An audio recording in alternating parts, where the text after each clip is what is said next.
everybody, welcome back. So yeah, it's been a while since I put up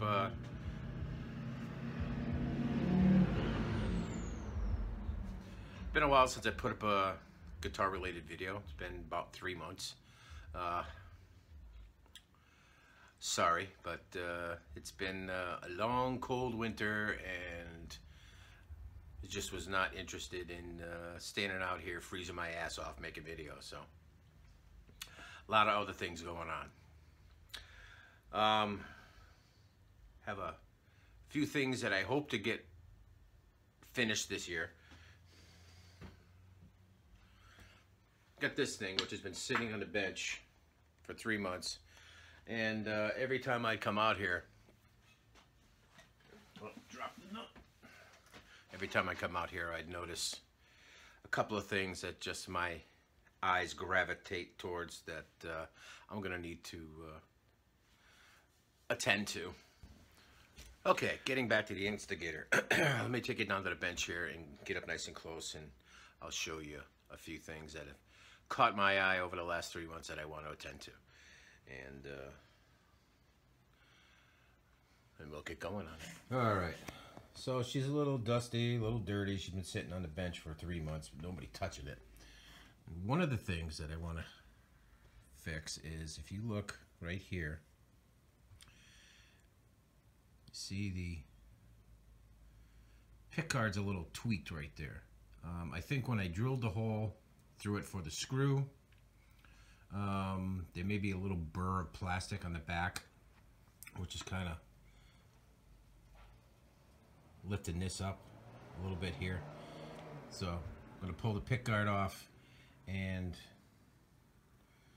take care of that. I've also noticed a couple of spots. There's one right here, if you can see that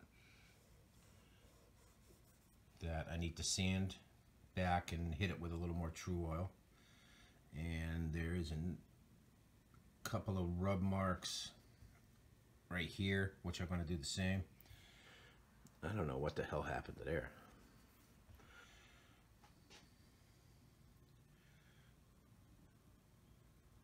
Yeah, it starts over here and then runs over. Other than that, the body's pretty good. Still need to, even though I bought a tusk nut, you know, they're still not perfect when they're out of the bag, so I'm gonna have to attend to that. And I've got all my new nut cutting files and such, so that should be nice. I also want to level and crown the frets, because if you remember correctly, this was a used fretboard. It came off of a slick guitar. I don't know if you saw that video where I removed the fretboard, but that's the fretboard that's on this guitar. So I definitely want to take care of that too. And then I think this monkey should be finished. And then we'll do another little short demo. And then, I don't know, maybe we'll throw this up on eBay. See if we can get rid of it. That'll help me fund the next build. Alright? So, first things first, let's take care of this pickguard.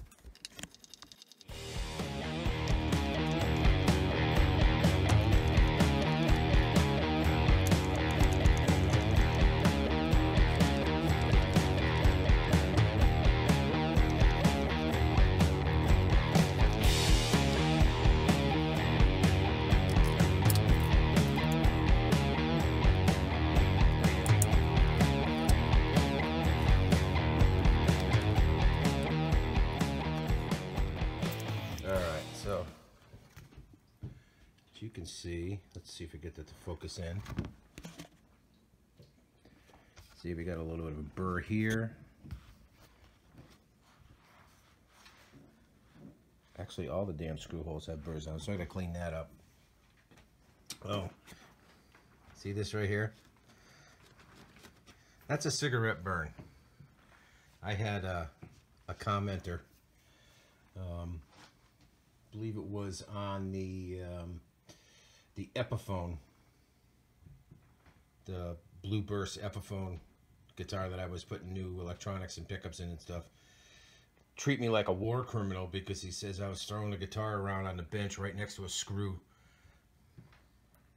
Not a screw. Yeah, the guy was really nice. I would never let you work on my guitar.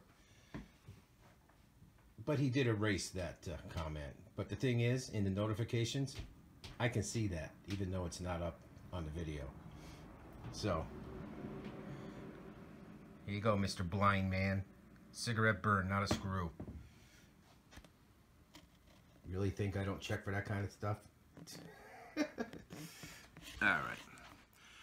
I'm going to use an X-Acto knife. Just go around the hole.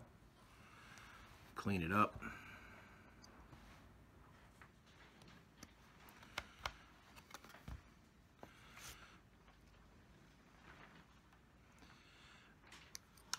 I noticed the pickguard wasn't fitting wonderfully when I first put it on.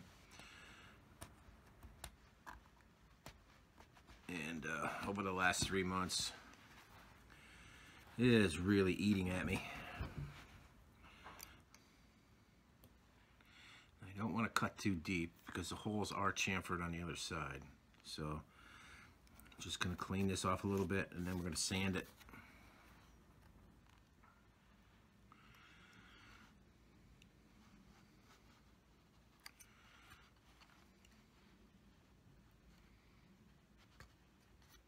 That's better.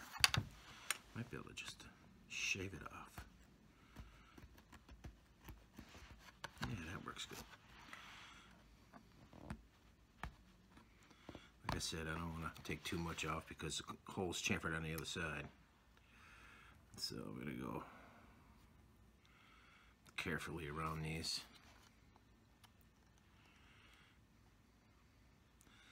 Just something you need to do when you design and make your own pickguards.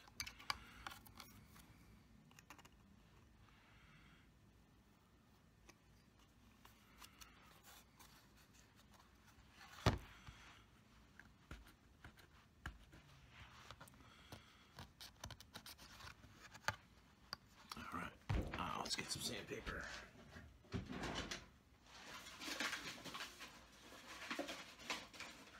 We got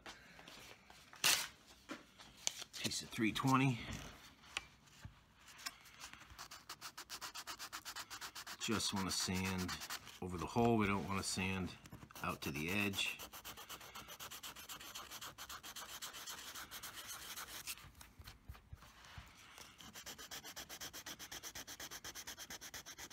Keep the edge true.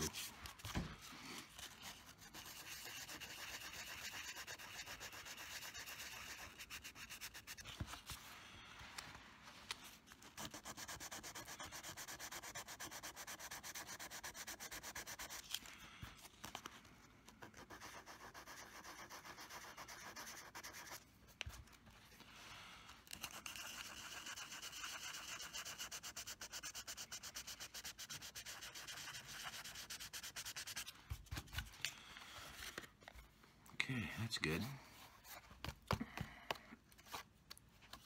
Now before I put this back on, I'm going to buff it out. I don't know if you can see, but there's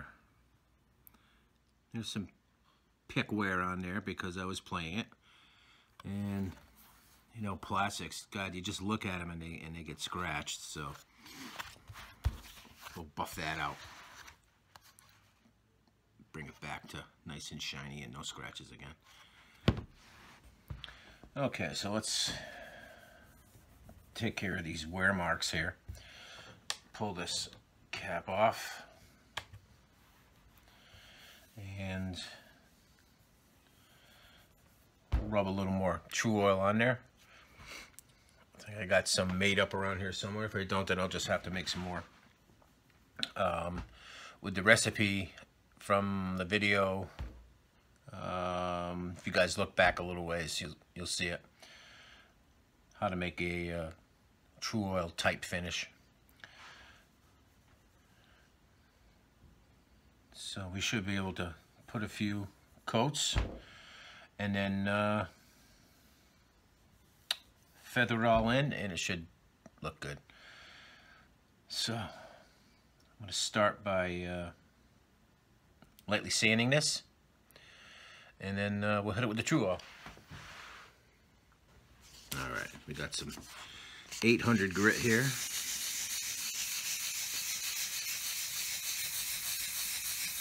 Which should really make those little indentations pop. Oh yeah. Till I get down deep enough where bottom of the marks are actually sanded, they'll look glossy.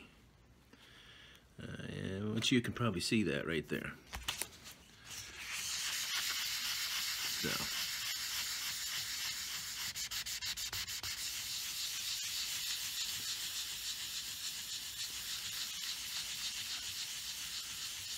Now this has a ton of coats of tru-oil on it. The bad thing about tru-oil is it's quite a soft finish. I don't know if it's as soft as lacquer, maybe softer, I don't know. I've never done any tests, but I know it's at least as soft as lacquer. All right. Let's see if I can find my tru-oil.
Well, there's the first coat.